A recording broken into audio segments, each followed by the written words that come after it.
Howdy, folks. Welcome to the show.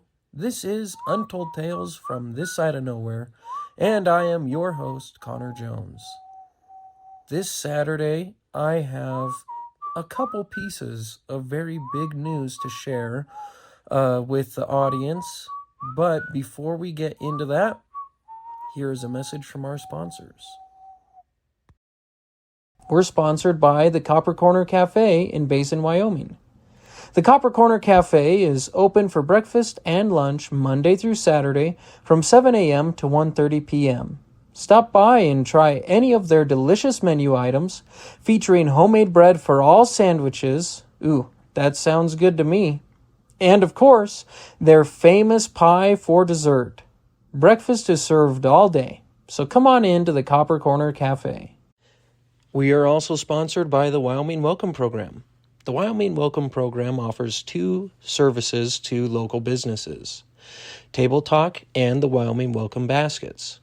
Wyoming Welcome Baskets are filled with promotional items for local businesses and distributed to new move-ins to the Bighorn Basin. Table Talk brochures include jokes, facts about the state of Wyoming, the month's holidays, and advertisements from our local businesses. These brochures are placed on restaurant tables in Cody and Powell for diners to peruse.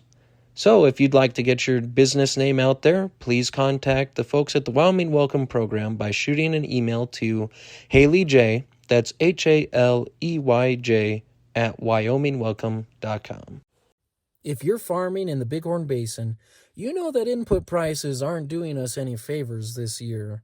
Between the high cost of nitrogen and the falling price of sugar, every pound of fertilizer has to count. That's why 307 Pest Management LLC is offering something straightforward: the risk-free first 40. I'll bring my multispectral drone to your field and map your first 40 acres for free. We'll look at the soil variability, identify the low-yield zones, and create a precision prescription file for your VRA equipment. If the data doesn't show you a clear path to saving money or boosting your stand, you don't owe me a dime. Don't leave your yields to guesswork. Let's see what's actually happening in your soil before the planners roll. Search 307 Pest Management LLC on Facebook or call me, Connor, to book your first 40 today. That's 307-250-0614. Okay, like I said, I have some very big news.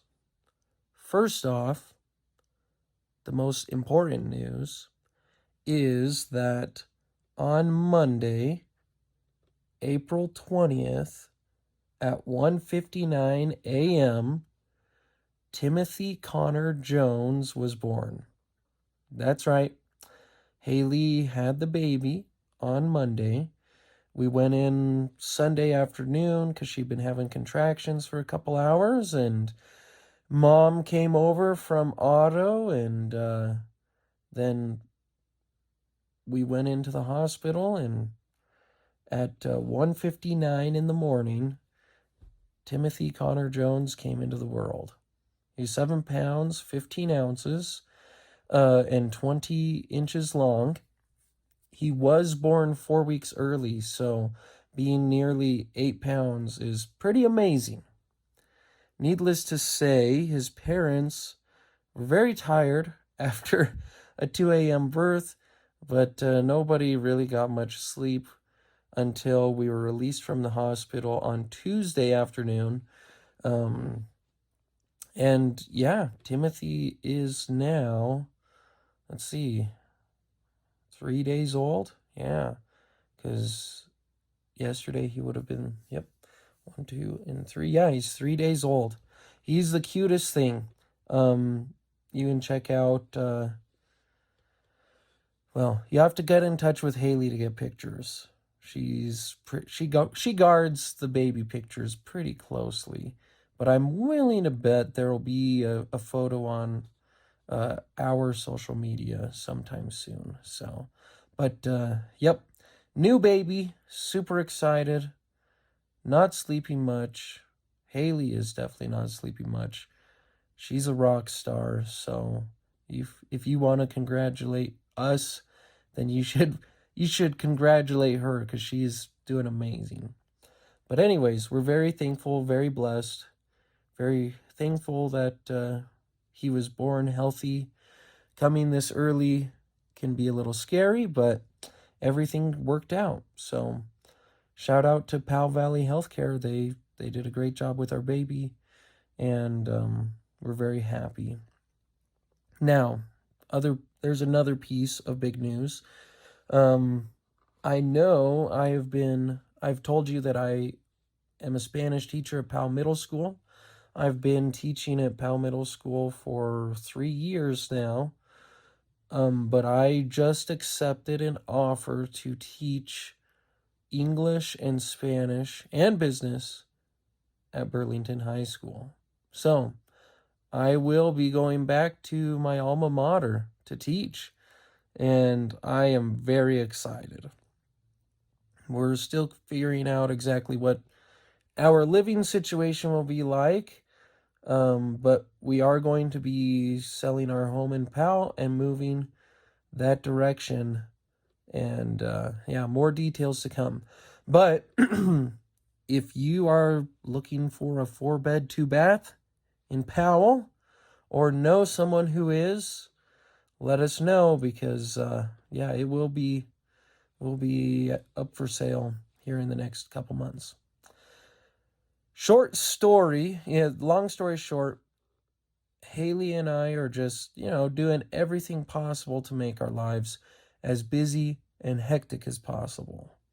And I think we're doing a pretty good job. If you can think of anything else we could do to make life hectic, just let us know. I'm pretty sure we'd be game for it, because we can't seem to say no to crazy life events this year.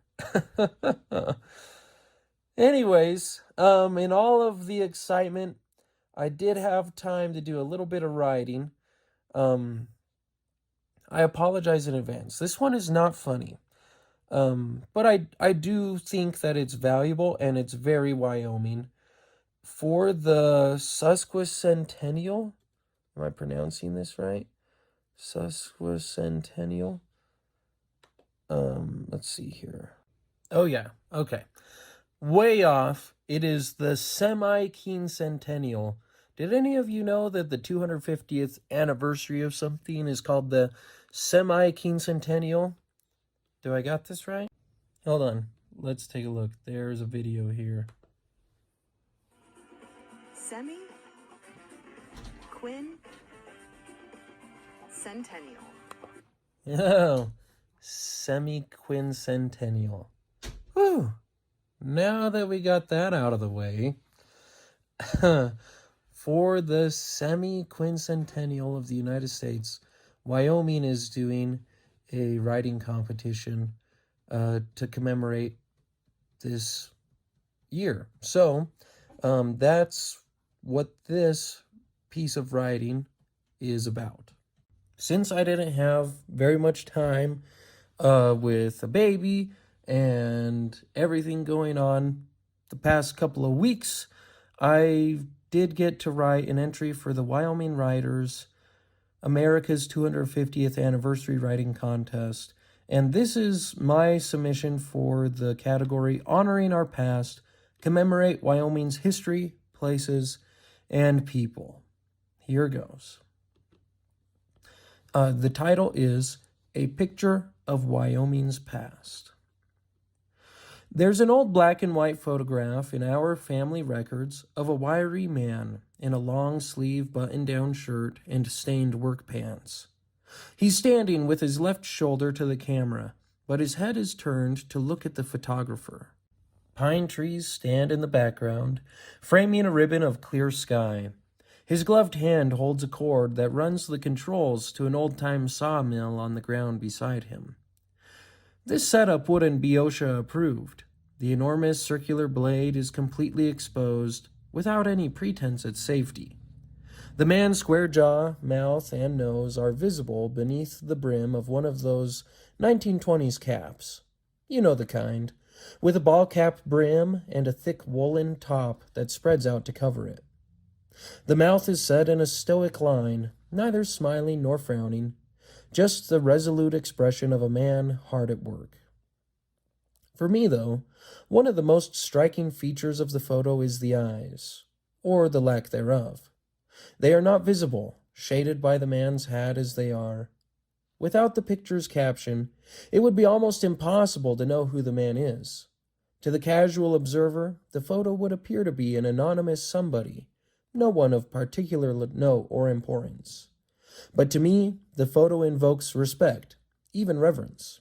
You see, the man is my great-grandfather, Isaac Alfred Jones, or Fred, as his family and friends called him. Fred's family immigrated to the Bighorn Basin at the turn of the century, back when things were done the hard way. When the family got off the train in Garland, Wyoming, there was no paved highway. There were barely any tractors in the Bighorn Basin. No white water towers rose above Powell to the east. No trucks sped north at 70 miles per hour. Though a week-long cattle drive seems daunting to me, the trek 50 miles south to settle in Bighorn County with all their livestock was to be the easy part of their labors. Thomas Edison once said that most people miss opportunity because it's dressed in overalls and looks like work. Perhaps that's part of why Wyoming is still the least populated state in the Union. Wyoming was a place of opportunity, and therefore hard work, then, and continues to be. The excitement of the Shoshone irrigation project had created a frenzy of activity along the Shoshone River, and the Buffalo Bill Dam, the tallest in the world at the time, was completed in 1910. My great-grandfather and his wife and family are representative of many Wyomingites. Wyoming was young, having received its statehood just 20 years before, and men and women were eager to make a life in the cowboy state. My great-grandfather was one of many who toiled to tame Wyoming, and she wasn't easily tamed. She was wild and tough and beautiful, and it took a colorful cast of men and women to do the job. Cowboys, ranchers, lawmen, and outlaws all converged on Wyoming at the turn of the century. Men like Nate Champion, an honest cattle rancher accused of rustling. In 1892, during what would come to be known as the Johnson County War, he made a stand against a party of vigilantes in a shootout that would put even Hollywood to shame. Women like Nellie Taylor Ross, who in 1925 became not only governor of Wyoming, but the first woman governor ever elected. She was a woman who defied social norms and took the lead in a time when women were almost as rare in politics as the Wyoming jackalope. There were other, less reputable citizens of the cowboy state. Take, for instance, one Leroy Parker. The oldest of 13 children, Parker was born in 1866 in Utah, but eventually made his way to Wyoming soon after committing his first crime, horse theft. Following one of his escapades, which were to be many, he was sentenced to 18 months in the Wyoming State Penitentiary. Upon release, he formed one of the most famous gangs in the West, the notorious Hole-in-the-Wall Gang. He acquired the nickname Butch Cassidy. In the early days, Wyoming was the Wild West, and that distinction held for decades. It wasn't until the death of Earl Durand in 1939 when Wyoming's last bona fide outlaw was killed, and the drama of his life unfolded in Park and Bighorn counties. Dubbed the Tarzan of the Tetons by the media, Earl's 9-day killing spree in 1939 claimed the lives of 4 people and made headlines all across the country. It only ended when Tip Cox, a 17-year-old who was skipping school, shot Durand outside the First National Bank of Powell, which Durand was robbing at the time. Durand managed to crawl back inside, where he took his own life. But Wyoming made headlines for more than just outlaws. After the Civil War, William F. Cody began what would become a somewhat inflated career as a scout for the U.S. Army in 1866, during which time he would kill more American bison than perhaps any man to ever live. His prowess at killing buffalo earned him the moniker by which he would come to be known the world over, Buffalo Bill. Few men have achieved stardom like he did, a showman who rivaled P.T. Barnum in his fame and bravado. Cody and his Wild West show toured the country and the world, bringing a taste of the American West to enormous crowds, from San Francisco to New York, and even to the court of Queen Victoria. After all his travels, though, it was the wilds of Wyoming that called to the great showman, and in 1893 he settled in the Bighorn Basin, founding the town that still bears his name. Wyoming has always been home to abundant wildlife, and for centuries, Native Americans hunted the sprawling herds of bison, elk, and deer that roamed the state's fertile grasslands and lush mountain valleys. The Arapaho, Shoshone, Cheyenne, Crow, and Ute tribes all found plenty of game to support their nomadic lifestyle. With the arrival of white settlers, great chiefs with names like Washakie, Joseph, Sitting Bull, and Crazy Horse led their people during the clash between two cultures. Chief Washakie of the Shoshone was renowned for his efforts to make peace with the wave of white men, and welcomed many into the Wind River country. Chief Joseph's case was different, as his people were forced to leave their homeland, and in 1877 almost succeeded in their attempt to escape forced relocation by fleeing into Canada. Native Americans would fight too, a fact a young lieutenant colonel learned too late in the war between the Lakota people and the U.S. Army in northeastern Wyoming. In 1876, the impulsive officer's role in the war came to an abrupt end at what the Native Americans called the Battle of the Greasy Grass. The battle took place just north of the Wyoming border and was one of the last Native American victories of the war. Led by Sitting Bull and Crazy Horse, the Lakota and other Plains Indians killed 268 U.S. soldiers, including their commander. The stunning U.S. defeat would come to be known as the Battle of Little Bighorn, or Custer's Last Stand. When John Colter made his way through the Bighorn Basin in the winter of 1807 through 1808, he found plentiful game to sustain him. When he returned to civilization, it was the stories he told of fountains of hot water bubbling from the earth and breathtaking mountains that earned him ridicule for spinning yarns. It wasn't until 1872 that he was fully vindicated when President Ulysses S. Grant signed an act establishing much of the area he explored as Yellowstone National Park, the first in the nation's history. In 1885, a big game hunter from Manhattan made his way to the Bighorn Mountains in search of elk, and ultimately stalked and killed a 1,200-pound grizzly bear. He wrote of his adventures in his book, Hunting Trips of a Ranchman, but he is better known for the time he spent in the White House.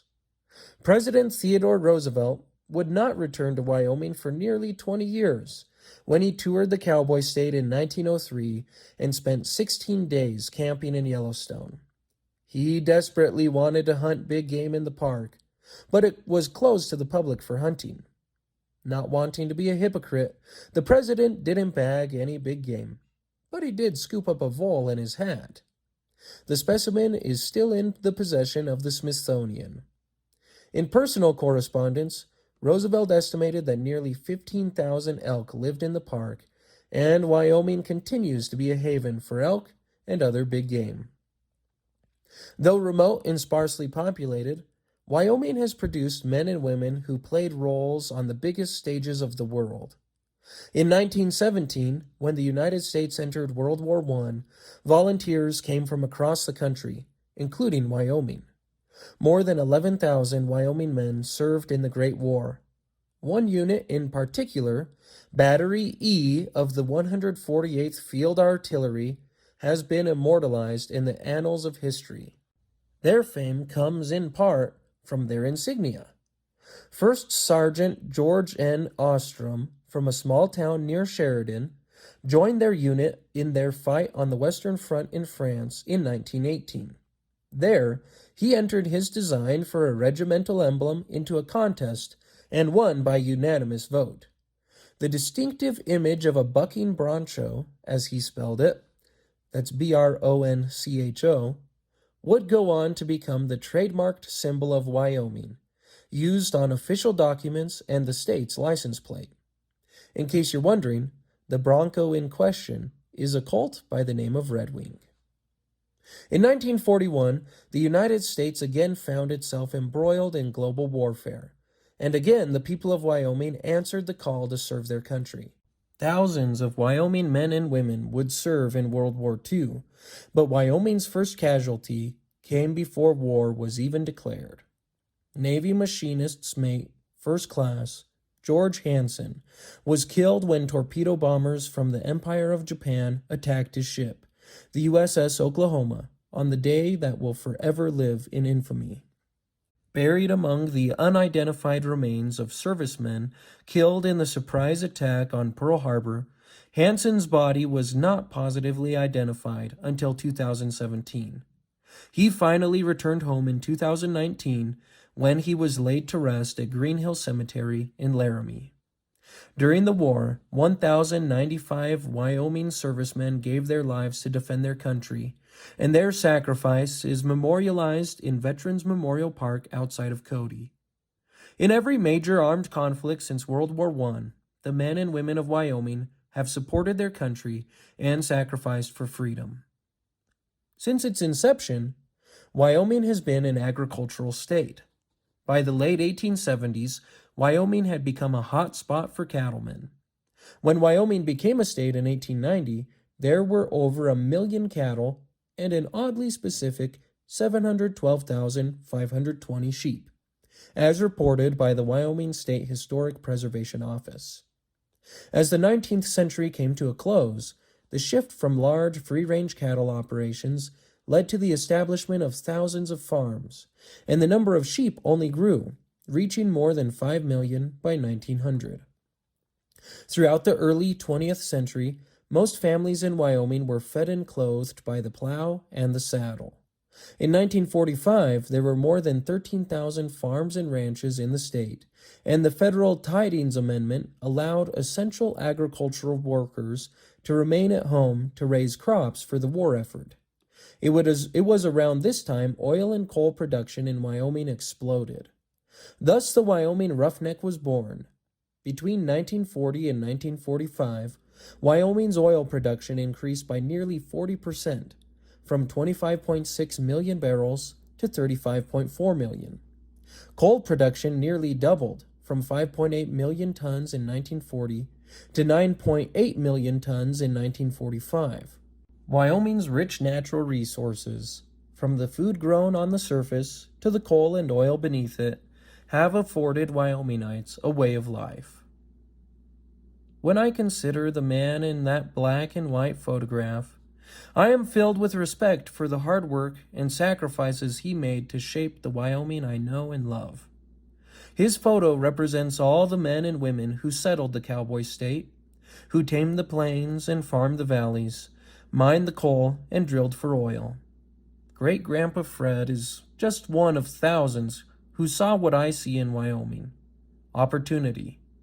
Wyoming may be the least populated state in the Union, coming in at 576,851 people in the 2020 census, but it's bursting with life.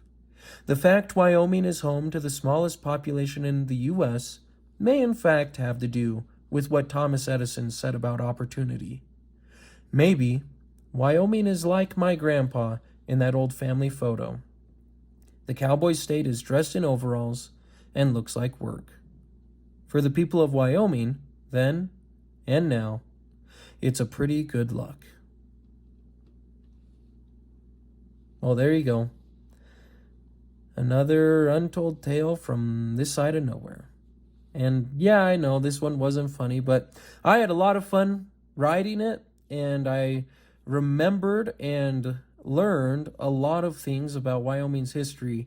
Hopefully, this taught you a thing or two as well.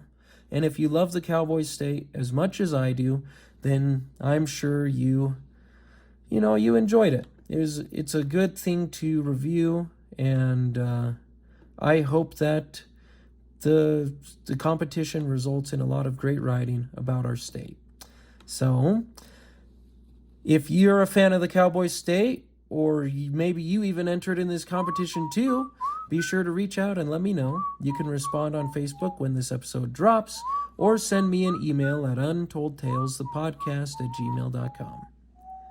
As always, this has been another episode of Untold Tales from This Side of Nowhere, where we work twice as hard for half as much, and still find time for the important things, like fishing. See you next time, folks.